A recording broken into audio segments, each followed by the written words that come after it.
Fala galera, sejam todos muito bem-vindos a mais um vídeo do canal da Engenharia. Aqui quem fala com vocês é o engenheiro Felipe Rodrigues e no vídeo de hoje nós vamos falar aí sobre um assunto bem comentado nos últimos dias, que foi a queda do edifício em São Paulo, mais precisamente lá no Largo do Paissandu. O edifício de 24 andares, que devido aí a um incêndio gerado por um curto-circuito, veio a ruir aí totalmente no dia 1º de maio, né? Hoje é dia 4, né? Resolvi fazer o vídeo alguns dias depois, justamente para que as informações fossem mais atualizadas, mais precisas, porque quando o ocorrido ali foi muito próximo ali das notícias, as notícias acabam sendo distorcidas muitas vezes e os fatos não são tão apurados assim. Então, resolvi esperar alguns dias para sair algumas notícias, principalmente em relação às edificações vizinhas, né, que também foram atingidas devido a essa queda desse edifício, que era um edifício bastante antigo, né, com mais de 50 anos aí, se formos contar desde da sua concepção, que foi em 1961. Então, era um edifício do governo federal que estava abandonado aí já há alguns anos, né? Foi um edifício bastante importante na cidade de São Paulo, né? Foi sede da Polícia Federal, foi sede do Ministério Público, se não me engano. Então, era um edifício que tinha a sua importância. Inclusive, foi até tombado pelo Patrimônio Histórico de São Paulo. E as informações que nós temos são as seguintes. No 5º andar, houve um curto-circuito, né, em uma tomada que recebia ali 3 eletrodomésticos.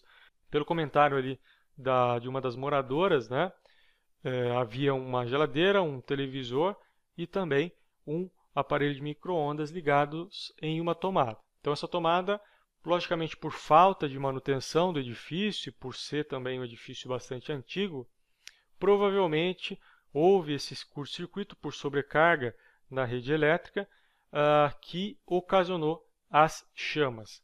O edifício estava sendo ocupado por quase 400 pessoas e essas 400 pessoas viviam ali de uma maneira irregular, né, sem nenhum tipo de preparação do edifício em si.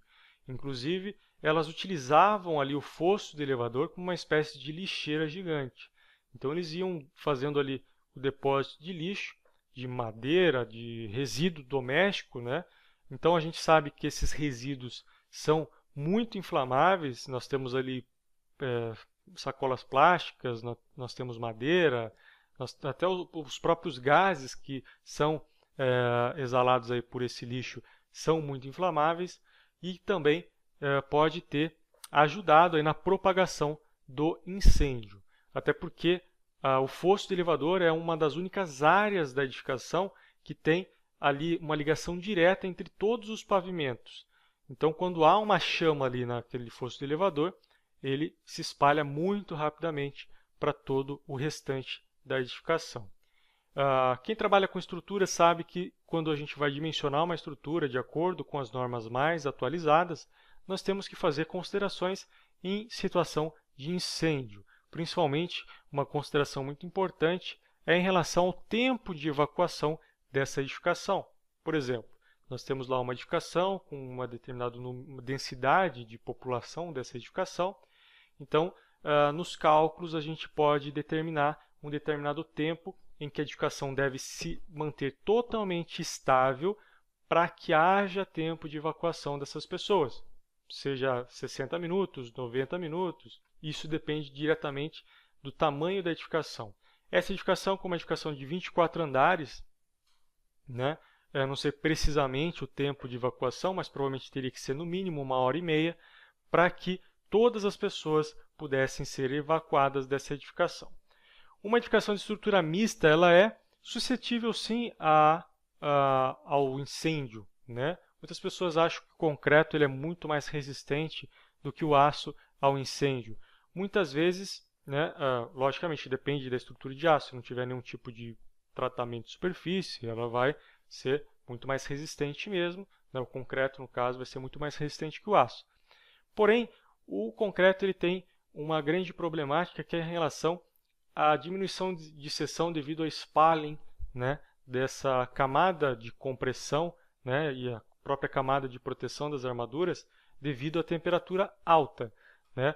Como o concreto ele dilata muito com altas temperaturas, devido ali às tensões internas que são geradas por essa alta temperatura, há esse spalling que causa ali uma diminuição de seção desses pilares, principalmente nos pavimentos mais inferiores, né? Provavelmente a chama chegou ali muito rapidamente, até porque estava muito próximo, estava no 5º pavimento de um edifício de 24 pavimentos, então havia ainda 19 pavimentos acima. Esses pilares, né, que perderam seção foram ali a grande causa do desabamento total dessa edificação, certo? As edificações vizinhas também foram atingidas, no total de 4 prédios, uma igreja, né, que teve ali uma parte atingida, né? O prédio à direita, que a gente pode ver nessa imagem aí, ele também foi atingido, e foi atingido pelo incêndio, mas não teve nenhuma problemática maior em relação ao desabamento em si. Porém, o prédio em frente, né, do outro lado da rua, ele foi condenado pela Defesa Civil, se não me engano, hoje de manhã, né? Foi feita uma análise da ressonância dessa edificação, né, por um aparelho que mede a frequência de onda dessa edificação, e foi constatado que essa estrutura ela não está estável, como uma estrutura deveria estar, né? Toda a estrutura ela tem uma frequência própria, mas que trabalha ali dentro de uma faixa conhecida, né, dentre aí a teoria das estruturas. Então, como ele mediu essa frequência natural da edificação do jeito que ela está hoje, foi constatado que ela está instável, né? Então, essa edificação vai passar aí por algumas análises ainda, né? Mas pela Defesa Civil ela foi totalmente condenada. E por consequência, né, por essa edificação ter sido condenada, a edificação que está atrás dela também está sob risco, né? Ela também foi atingida indiretamente. Então essas 4 edificações aí vão passar por algumas análises para ver o que pode ser feito. Essa que já foi condenada provavelmente vai ter que ser demolida. E o que a gente pode ver nessa edificação, né, o formato dela também proporciona ali uma instabilidade, digamos assim, né? Então ela tem uma das dimensões muito maior do que a outra, né? Tem um formato meio que triangular, então pode ter sido ali também um facilitador aí dessas causas. Então, as informações que a gente tem, apesar de ter já se passado alguns dias, são essas aí. Logicamente que o laudo pericial das causas mais importantes da queda desse edifício vão ser apuradas ainda, mas um edifício de concreto armado, ele, apesar de ter uma resistência maior ao fogo do que as estruturas metálicas em si, tem também uma capacidade reduzida, dependendo da idade desse edifício e da taxa de manutenção que ele teve. Uma informação muito interessante também é que um dos bombeiros fala que a temperatura do incêndio superou os 700 graus, né? E como que eles fazem essa medição, né?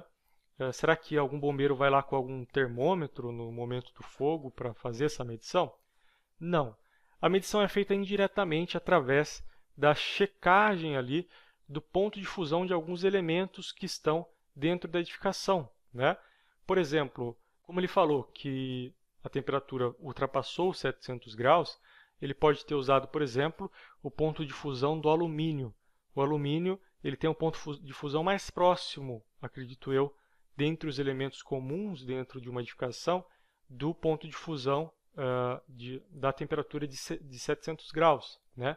Ele tem um ponto de fusão ali entre 150 e 700 graus. Também tem o cobre, tem alguns tipos de metais também, que ele pode ter usado como referência. Então, essa temperatura ela é estimada indiretamente. Então, só uma informação adicional aí, para que a gente possa tirar algum conhecimento dessa tragédia, né?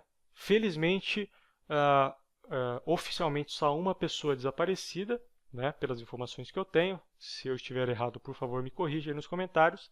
Mas há um receio também de que haja outras pessoas, porque como era uma ocupação que não tinha o devido controle, há uma preocupação que houvesse outras pessoas que não estavam ali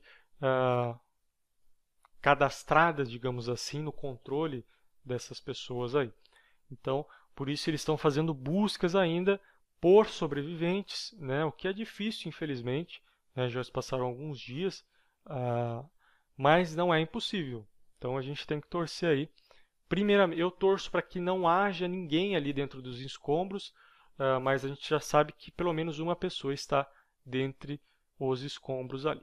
Certo, pessoal? Então esse é o vídeo que eu queria trazer para vocês. Se vocês gostaram desse vídeo, por favor, compartilhe, curta o vídeo aí, que isso ajuda demais o nosso canal. Se você não é inscrito, se inscreve aí para não perder nenhum vídeo que a gente postar por aqui. Beleza? Então aguardo vocês no próximo vídeo. Valeu e até lá!